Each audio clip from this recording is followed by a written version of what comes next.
इस वीडियो के बाद दोस्तों आपको बिल्कुल सोचने की जरूरत नहीं पड़ेगी कि इस चैप्टर से क्या तैयार करके एग्जाम में जाए। आपकी एकदम चिंता दूर हो जाएगी दोस्तों, क्योंकि इस चैप्टर से जो जो आपको पढ़ना होगा, जो इंपॉर्टेंट टॉपिक हो सकते हैं, जो इंपॉर्टेंट डेरिवेशन हो सकते हैं, वो सारा कुछ इस वीडियो में करा देने वाला हूं दोस्तों। बस आपको वीडियो पूरा अंत तक देखना है। और हर बार की तरफ फिर से एक बार चैलेंज करूंगा दोस्तों कि अगर आपको लगे कि मेरा डेफिनेशन बताया हुआ कहीं रटा रहा हूं, या फिर इसके डेरिवेशन में अगर आपको लगे कि कहीं रटा हुआ महसूस हो रहा है, बोरिंग लग रहा है, तो आप वीडियो को अनलाइक कर दीजिएगा। आप कमेंट में लिख दीजिएगा दोस्तों कि आप सही से नहीं पढ़ाते हैं, ठीक है। और अगर आपको लग जाए कि नहीं सर, एक एक पॉइंट हमको क्लियर हो गया आपने जो बताया है, तो प्लीज मुझे ज्यादा से ज्यादा सपोर्ट करिए दोस्तों। तो आइए बिना देर के शुरुआत करते हैं दोस्तों। सबसे पहले हम लोग वैद्युत क्षेत्र की तीव्रता जानेंगे, फिर उस पर आधारित एक डेरिवेशन होता है दोस्तों जो बहुत ही इंपॉर्टेंट है।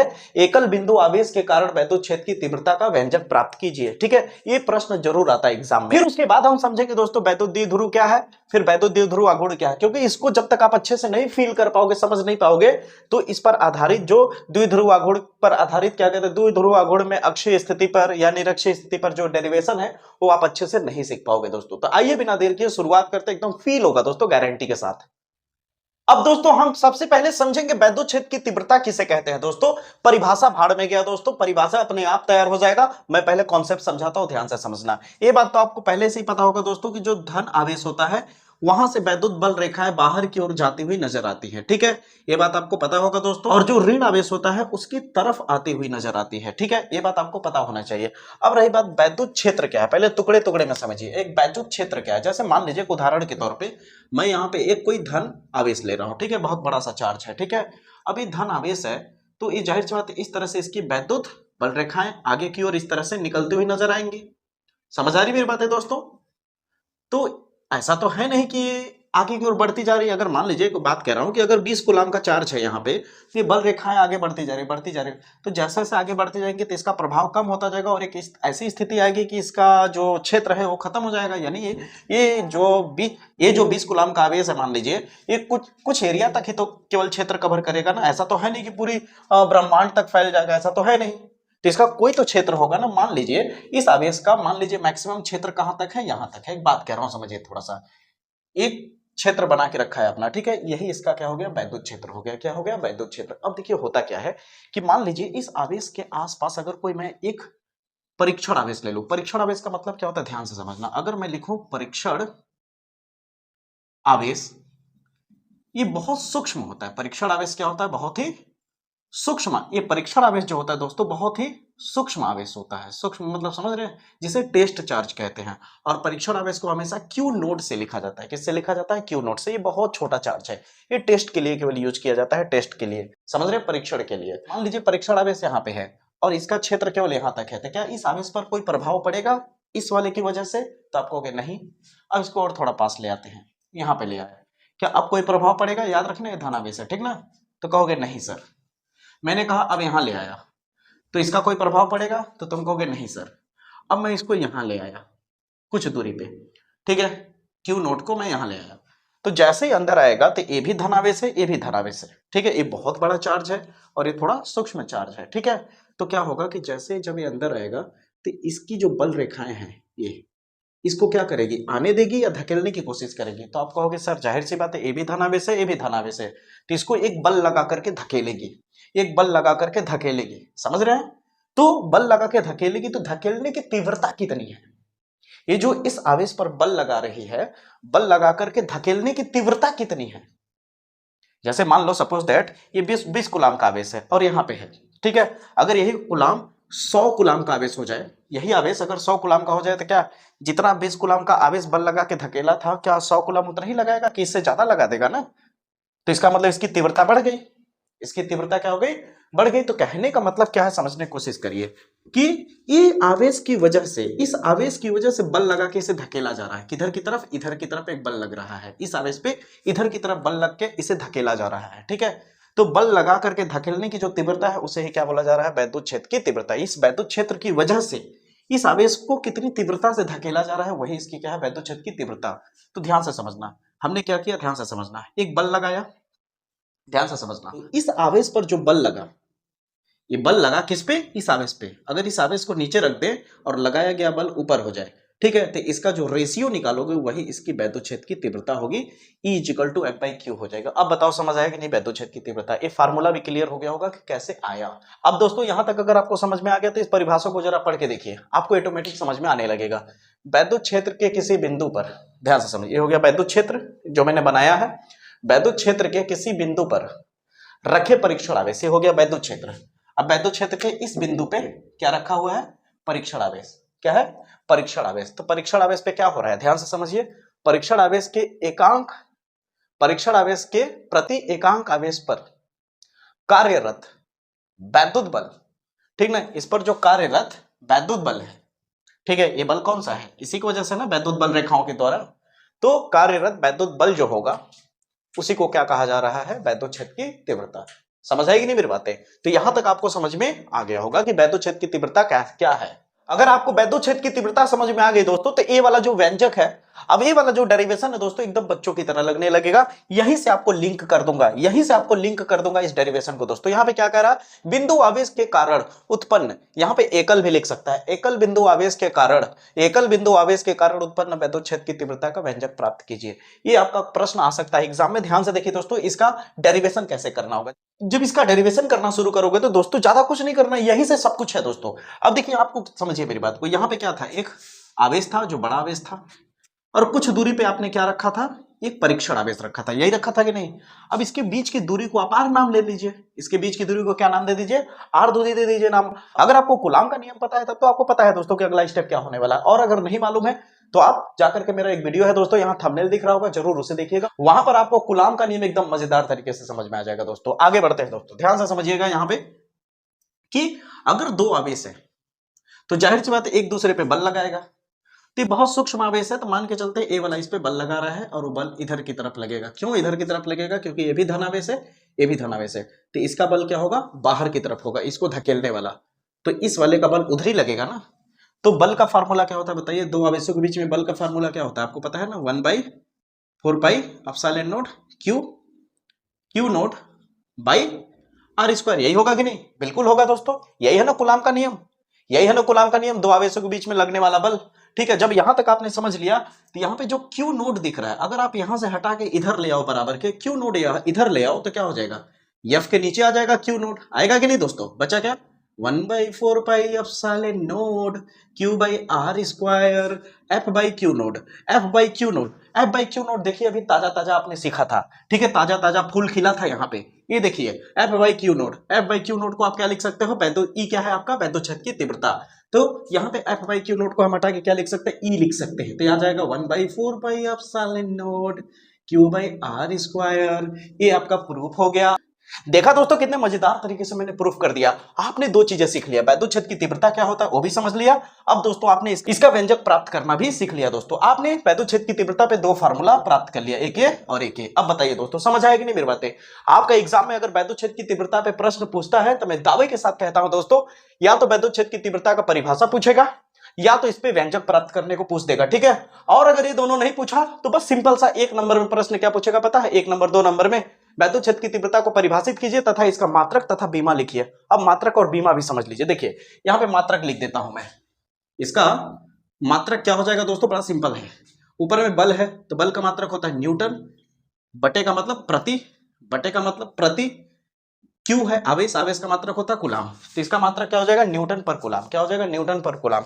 अब रही बात इसकी बीमा, तो बीमा कहां पे लिख दिया जाए? कहां पे लिख दिया जाए? यहां पे लिख देता हूं, देखो ध्यान से समझना। तो इसकी बीमा हो जाएगा, बीमा कैसे लिखते हैं? मात्रक से तुम बना सकते हो बीमा, रटना मत भैया। न्यूटन पर कूलाम, यही है ना, न्यूटन क्या है? बल, बल का बीमा क्या होता है? mLt-2। आवेश का क्या होता है? at। क्या होता है दोस्तों? at। अब इसे सॉल्व कर दो। अब यहाँ पे क्या है? ml, ये ऊपर जाएगा तो a-1, t यहाँ 2 है, यहाँ पावर में 1 है, तो पावर 1 ऊपर जाएगा तो t पावर -1 हो जाएगा, और -2 पहले से है, -1 तो कितना हो जाएगा? t पावर -3 हो जाएगा। बीमा भी इसका हो गया। अब बताइए समझ आया कि नहीं? बिल्कुल आ गया। अब चलते हैं वैद्युत द्विध्रुव की तरफ।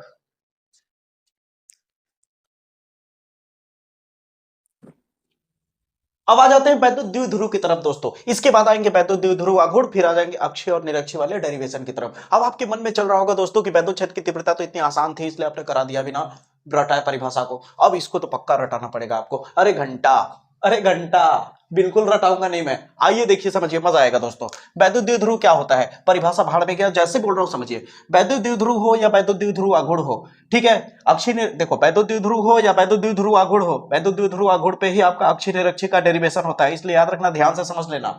याद रखो, इसका डेफिनेशन तैयार कैसे करोगे, पहले कॉन्सेप्ट समझो। वैद्युत द्विध्रुव जब भी शब्द का यूज करेगा तो आप दो आवेश लेते हो, क्या लेते हो, दो आवेश, लेकिन दोनों आवेश विपरीत होते हैं, एक प्लस होता है और एक माइनस होता है।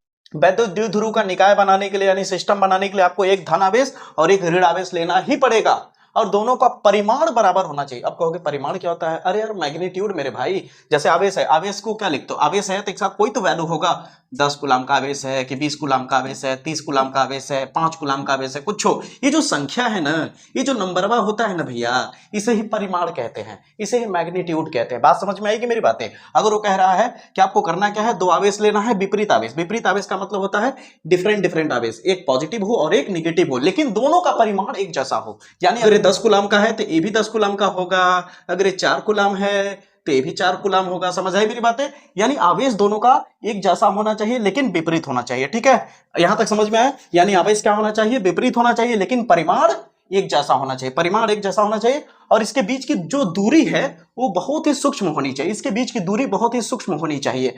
आवेश विपरीत हो, परिमाण एक जैसा हो, और बीच का दूरी जो है, बीच का दूरी x मान लेते हैं अभी थोड़ी देर के लिए, बीच की जो दूरी है वो बहुत ही सूक्ष्म होनी चाहिए, बहुत ही कम होनी चाहिए, ठीक है। तो इस तरह के सिस्टम को, इस तरह के सिस्टम को, इस तरह के निकाय को वैद्युत द्विध्रुव कहते हैं। खत्म, पढ़ लीजिए, हम ऐसे खड़े हो जाते हैं।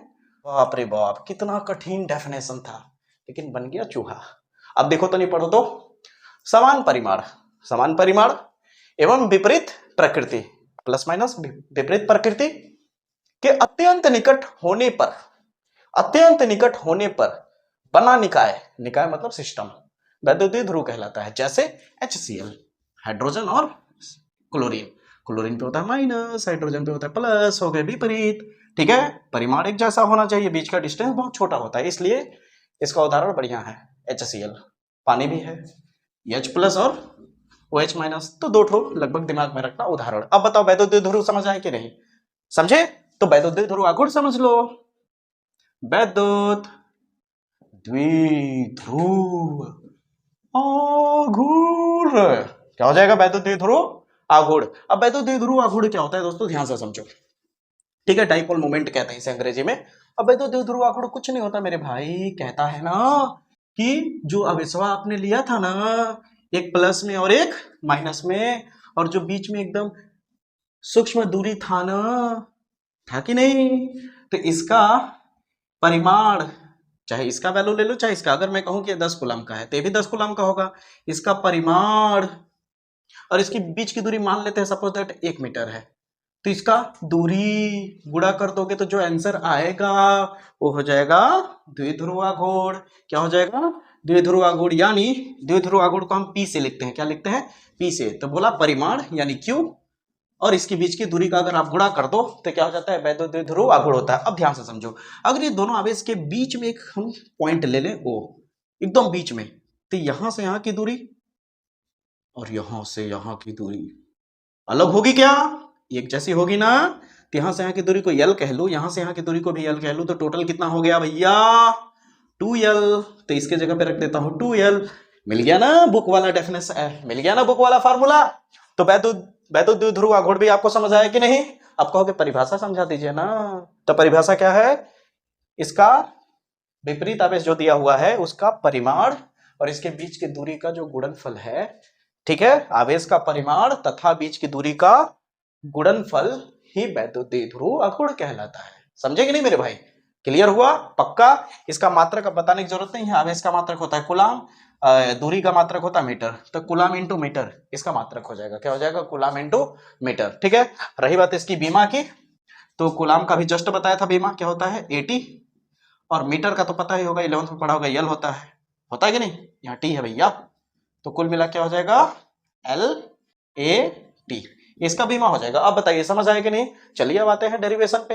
अब दोस्तों आपने वैद्युत द्विध्रुव आघूर्ण अच्छे से समझ लिया ना, तो अब देखिए डेरिवेशन बच्चों की तरह लगने लगेगा, लेकिन याद रखिए एग्जाम के मद्देनजर देखा जाए तो बहुत ही वायरल, बहुत ही पॉपुलर डेरिवेशन है दोस्तों। वैद्युत द्विध्रुव की अक्षीय स्थिति में वैद्युत क्षेत्र की तीव्रता का व्यंजक प्राप्त कीजिए। अब इसी का व्यंजक प्राप्त करने के लिए आपको पता होगा, यहाँ पे एक चित्र बनाते हैं, एक डायग्राम बनाते हैं, उसे रटते हैं बहुत लोग डायग्राम। अब आज से आप रटोगे नहीं, आपको फील हो जाएगा दोस्तों, एक एक ध्यान से देखना, मजा आ जाएगा, गारंटी के साथ कहता हूं, ध्यान से समझना। सबसे पहले इसे टुकड़े में बांट दो, जैसे यहाँ पे कह रहा है वैद्युत द्विध्रुव, तो वैद्युत द्विध्रुव अभी समझाया ना क्या होता है दोस्तों। वैद्युत द्विध्रुव किसे कहते हैं, बताओ बच्चा, बताओ बताओ ना, क्या बताया था मैंने, आपको याद होगा, एक आवेश होना चाहिए माइनस और एक होना चाहिए पॉजिटिव, और इसके बीच के डिस्टेंस को क्या बताया था, कुछ याद है कि नहीं, भूल तो नहीं गए जी, अभी जस्ट बताया हूं, अभी जस्ट बताया हूं, बताओ बच्चा। इसके बीच में ओ पॉइंट होता है, यहां से यहां के डिस्टेंस को यल कहते हैं, कुछ याद आ रहा है, याद आया ना, याद आया यहां तक। अब जो मैं कहूं उसे ध्यान से समझना। फिर कहता है वैद्युत द्विध्रुव की अक्षीय स्थिति।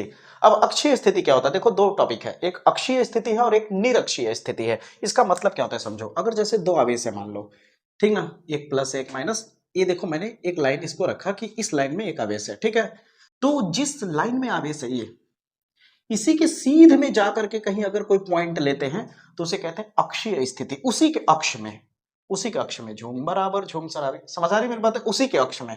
लेकिन अगर हम इसी पॉइंट को कहीं किनारे ले ले, यहां यहां, तो इसे कहते हैं निरक्षीय, यानी अक्ष के किनारे हो गया, समझ आई मेरी बातें। तो हमें क्या करना है कि अक्षीय स्थिति में जाकर के वैद्युत क्षेत्र की तीव्रता पता लगानी है कि इन दोनों आवेश के कारण वैद्युत क्षेत्र की तीव्रता कितनी है। हम यहां से कुछ दूरी पे, यहां से कुछ दूरी पे पी पॉइंट पे हम क्या ले लेते हैं, कुछ दूरी पे पी पॉइंट ले लेते हैं। अब इस पी पॉइंट पे चेक करेंगे वैद्युत क्षेत्र की तीव्रता, ठीक है। तो ध्यान से समझना, ये पी पॉइंट जो लिया है तुमने, उसकी दूरी हमेशा ओ से नापोगे, कहां से, ओ से, ध्यान से समझना। तो ओ से पी की दूरी को हमेशा तुम लिखोगे भैया आर, क्या लिखोगे, स्मॉल आर। अगर भूल जाओ तो याद रखना, हमेशा जो तुमने बाहर में पी पॉइंट लिया है उसको हमेशा ओ से नापोगे, ठीक ना। जो आर लिखना होता है वो कहां से, ओ से नाप के लिखोगे। भूल जाओ तो याद रखना, ओ देखो मेरे टकले जैसा दिख रहा है, ठीक ना। तो टकले से पी की दूरी, टकले से पी की दूरी क्या होगी, आर होगी, ठीक है, यहां तक क्लियर रहेगा। अब यहां तक क्लियर हो गया तो इसके बाद ध्यान से समझो, इस पी पर वैद्युत क्षेत्र की तीव्रता किसकी किसकी काम करेगी। तो एक बार माइनस क्यू की वजह से इस पे काम करेगा वैद्युत क्षेत्र की तीव्रता, और एक बार प्लस क्यू आवेश की वजह से इस पे वैद्युत क्षेत्र की तीव्रता काम करेगा। तो ध्यान से समझना कि जो वैद्युत क्षेत्र की तीव्रता होगी, ये कौन कौन सा इस पे अप्लाई हो रहा है, तो प्लस क्यू है। वीडियो की शुरुआत में ही बताया था दोस्तों कि प्लस क्यू पर जो वैद्युत क्षेत्र होता है वो बाहर की तरफ दिखता है, किधर, बाहर की तरफ। और माइनस पे क्या होता है, वैद्युत क्षेत्र अंदर की तरफ आते हुए नजर आता है, अंदर की तरफ आते हुए। तो बताओ ये प्लस क्यू आवेश है, तो इसका वैद्युत क्षेत्र किधर काम करेगा, बाहर की तरफ, हाँ या ना। अगर इस पॉइंट को नाम दे दे, क्या नाम दे दे, ए नाम दे देते हैं, और इस पॉइंट को नाम दे देते हैं बी, तो इस वाले को दे देते हैं ए, क्लियर है। यानी ए वाले पॉइंट पर जो आवेश रखा हुआ है, इसके वजह से प्लस क्यू आवेश के कारण इस पी पर जो वैद्युत क्षेत्र काम कर रहा है, ए हो गया, ठीक है। अब उसी तरह यहाँ पे माइनस क्यू भी तो है, ये भी तो कहेगा मैं भी लगाऊंगा वैद्युत क्षेत्र की तीव्रता, मेरे वजह से भी यहाँ कुछ ना कुछ इंपैक्ट पड़ेगा, लेकिन मैं माइनस वाला हूं, इसलिए माइनस वाला खींचेगा, इसलिए इसकी वैद्युत क्षेत्र की तीव्रता अंदर की तरफ दिखेगी। और ये किसका है भैया, माइनस क्यू का, माइनस क्यू बी पॉइंट पे है, इसलिए लगा दो यहाँ बी। यहां तक समझ आएगी नहीं मेरी बातें, याद रखना, यहाँ वेक्टर भी लगा सकते हो, ठीक है दोस्तों। अब यहां तक अगर आपको समझ आ गया तो अब आगे जो मैं कह रहा हूं उसे ध्यान से समझना, उसे ध्यान से समझना। अब आपसे एक सवाल करता हूं, ध्यान से समझना कि ये जो माइनस क्यू आवेश है, ये जो आपका माइनस क्यू आवेश है, माइनस क्यू से अगर पी तक नापो तुम, माइनस क्यू से पी, क्योंकि इस माइनस क्यू की वजह से पी पर क्या लग रहा है, वैद्युत क्षेत्र की तीव्रता काम कर रहा है, तो यहां से यहां की दूरी भी तो चाहिए ना मुझे। तो अगर मैं कहूं यहां से लेके पी तक की दूरी कितनी है, तो बता लोगे, देखो मैं समझाता हूं कितनी है।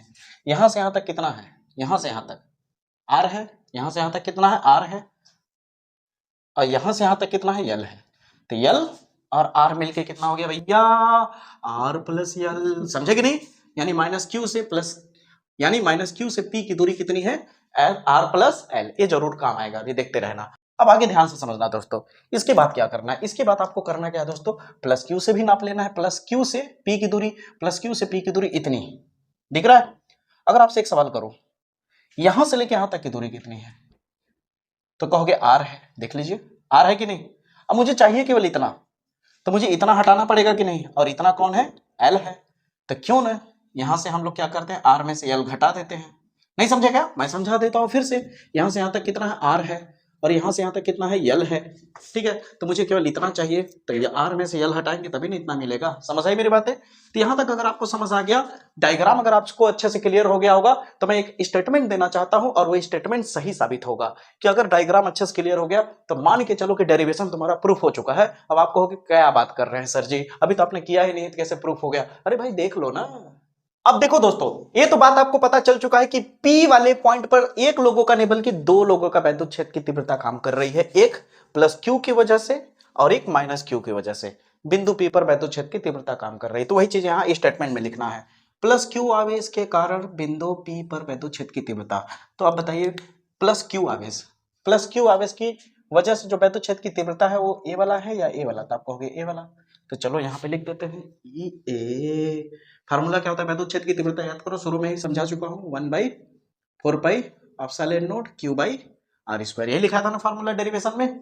अब आर क्या है? बीच की दूरी है। आर क्या है? बीच की दूरी। तो बताओ प्लस क्यू से P की दूरी कितनी है? प्लस क्यू से P की दूरी है आर माइनस एल। तो यहाँ हो जाएगा भैया आर माइनस एल का स्क्वायर। यहां तक समझ आया मेरी बातें? अब आगे देखो, यहाँ पे क्या है? ई बी वही आएगा माइनस क्यू से प्लस क्यू की, तो यहाँ पे क्या हो जाएगा 1/4 पाई एप्सिलॉन नॉट, यहाँ पे क्या हो जाएगा R Q by are square. R क्या है? बीच की दूरी। माइनस क्यू से पी के बीच की दूरी, माइनस क्यू से पी के बीच की दूरी है आर प्लस एल, तो यहाँ हो जाएगा आर प्लस एल। अब बताओ समझ आएगी नहीं मेरी बातें? अब इसके बाद क्या करना है कि पी बिंदु पे कुल वैद्युत क्षेत्र की तीव्रता कितनी काम कर रही है, तो कुल का मतलब होता है टोटल को जोड़ना। तो इन दोनों को जोड़ दो भैया, तो जोड़ोगे तो क्या हो जाएगा ई ए प्लस ई बी, ये हो गया वेक्टर। अब आपसे एक सवाल करना चाहूंगा, अगर ये वेक्टर में है तो विपरीत दिशा में काम कर रहा है, एक इधर की तरफ बल लग रहा है वैद्युत क्षेत्र की तीव्रता का, और एक इधर की तरफ लग रहा है। फिर से बता दो, एक इधर की तरफ बल लग रहा है, एक इधर की तरफ लग रहा है। तो जब विपरीत दिशा में होता है तो भला ही आप इसका टोटल निकाल रहे हो, लेकिन बीच में क्या लिखना पड़ता है भैया? माइनस लिखना पड़ता है। क्या लिखना पड़ता है? माइनस, और वेक्टर हटा दीजिएगा। ठीक है, अब वैल्यू को पुटअप करिए, तो ई इक्वल टू कितना हो जाएगा? ई ए का वैल्यू कितना भैया? 1/4 पाई एप्सिलॉन नॉट। हीरे मोती मैं ना चाहूं, मैं तो चाहूं संगम तेरा। अब देखिए यहाँ पे क्या कर लेंगे, यहाँ तक आप लिख लेंगे तो उसके बाद आप कॉमन लेंगे दोस्तों। क्या करेंगे? कॉमन निकालेंगे। कॉमन का मतलब होता है जो दोनों में एक जैसा हो। तो यहाँ ऊपर में क्यों, वहां भी ऊपर में क्यों, डिवाइड के नीचे यहाँ भी, डिवाइड के नीचे यहाँ भी दोनों सेम है, तो क्या हो जाएगा 4 पाई एप्सिलॉन नॉट। अब आप सोचोगे ए और ए भी तो सेम है, नहीं भैया सेम नहीं है, यहाँ माइनस है और यहाँ प्लस है, इसलिए कॉमन नहीं ले सकते। तो ऊपर में क्या बचा 1, नीचे में आर माइनस एल का square minus 1/r plus L का स्क्वायर। यहां तक समझ आ गया? अब यहां से शायद आपको ना दिखे, इसलिए मैं इधर का मिटा दे रहा हूं दोस्तों। अब दोस्तों मैंने कहा था ना कि डेरिवेशन एकदम समाप्त हो चुका है लगभग। अब देखो नॉर्मल कैलकुलेशन है, फिर उसका खत्म। देखो नॉर्मल कैलकुलेशन, फिर उसके बाद समाप्त, खल्लास।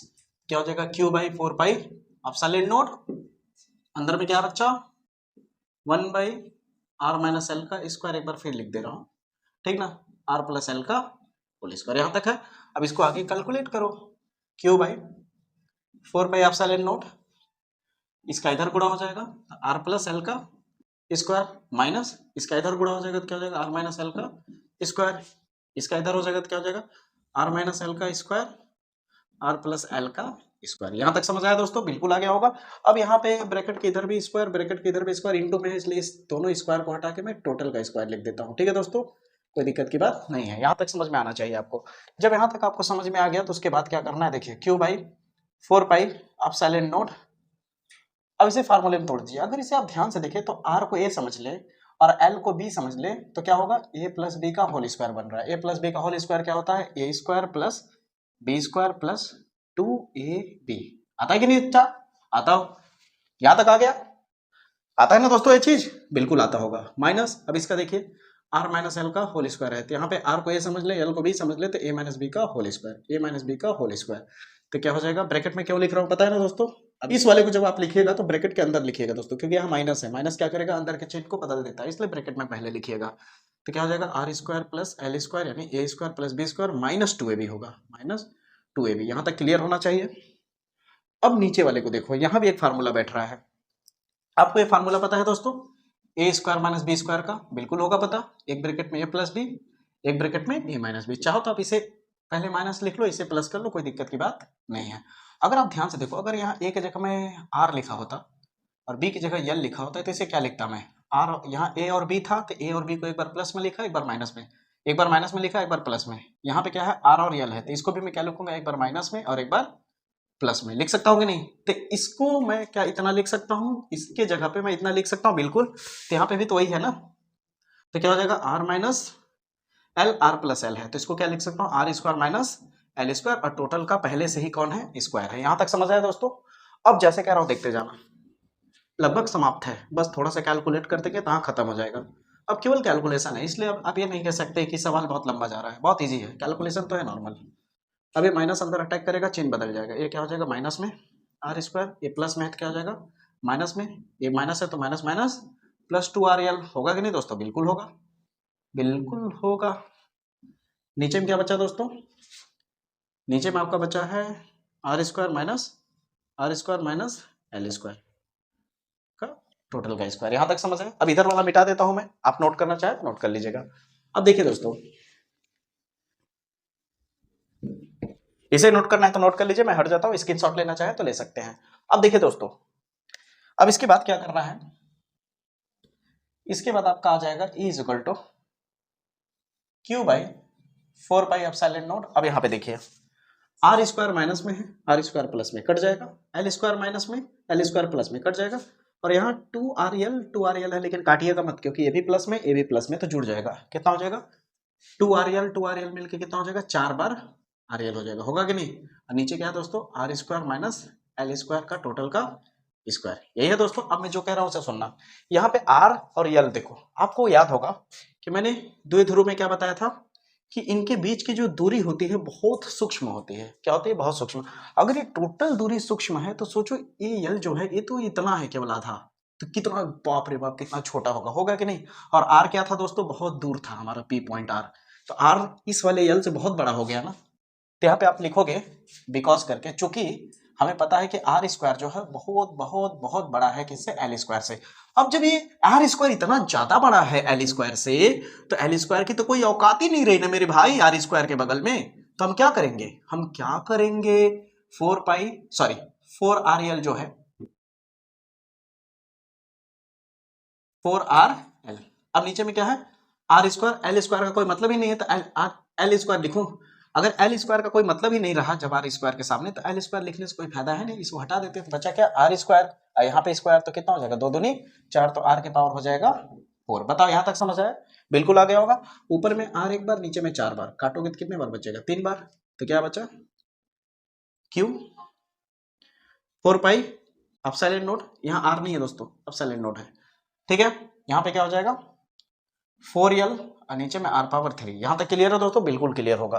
अब आपसे एक सवाल करना चाहूंगा, इस 4 को मैं चाहूं तो अपने मर्जी से, मेरी मर्जी है भैया, मैं 2 गुणे 2 2 बार लिख सकता हूं कि नहीं? लिख सकता हूं, बिल्कुल लिख सकता हूं। अगर इतना लिख सकता हूं तो एक सवाल करना चाहूंगा, मैं Q इंटू में है ना सब, तो Q को उधर भेज देता हूं, तो यहाँ पे क्या हो जाएगा, कुछ नहीं बचेगा तो 1 बचेगा, 1/4 पाई एप्सिलॉन नॉट, ठीक है।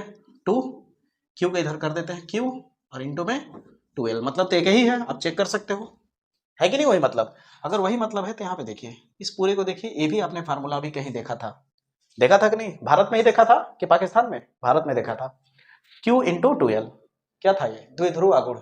इस पूरे की जगह आप चाहो तो क्या लिख सकते हो, P लिख सकते हो। आपको पता होगा कि हम क्या करते हैं, आपको पता होगा, कहाँ लिख दूं यहाँ पे कि P बराबर क्या होता है, Q इंटू 2L होता है, तो इसे हटा के आप क्या लिख सकते हो, P लिख सकते हो। तो E इक्वल टू कितना हो जाएगा 1/4 पाई एप्सिलॉन नॉट, 2 बचा है अभी भी, इंटू P बटा R⁻3, यहाँ R⁻3 है, ठीक ना। तो यहाँ पे आ गया, ये हो गया प्रूफ। आया मजा? आइए दूसरे डेरिवेशन पे। अब अगले डेरिवेशन की बात करते हैं दोस्तों, वैद्युत द्विध्रुव की निरक्षीय स्थिति में वैद्युत क्षेत्र की तीव्रता का व्यंजक। तरीका बता ही दिया हूं कि टुकड़े टुकड़े में काम करना है, यानी वैद्युत द्विध्रुव पहले बना लेंगे हम लोग, यहाँ पे देखिए बना दिया मैंने।